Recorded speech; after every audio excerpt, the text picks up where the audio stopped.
Everyone আসসালামু আলাইকুম সবাইকে। তো গাইস কয়েকদিন থেকে কোনো রান্নাবান্নার ভিডিও দেওয়া হয় না, তো ভাবলাম যে আজ রান্নাবান্না করলাম আর কি, আর ভিডিওটা তোমার মাঝে শেয়ার করলাম।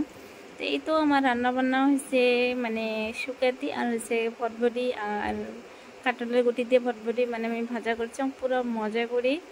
তো যেহেতু গরমের মাঝে কোনো মাছ মাংস খাওয়া তো ভাল লাগবে রে নয়, তো ভাবলাম যে আজকে আমি শুকাতি রান্না করি।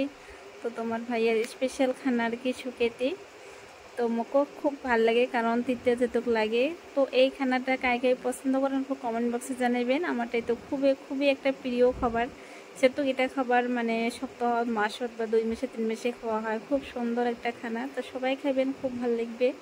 তো ভিডিওটা কেমন লাগছে কমেন্ট বক্সে জানাবেন। তো ওকে বাই বাই, আল্লাহ হাফেজ সবাইকে। আজ সবাই ভালো থাকো সুস্থ থাকো, যেহেতু বহুত গরম ফেলাইছে, গরমের মাঝে সবাই সচেতনভাবে থাকো আর কি, খুব সুন্দরভাবে রান্নাবান্না করে খাবেন, তো শরীর ভালো রাখবেন। তো ওকে বাই বাই, আল্লাহ হাফেজ।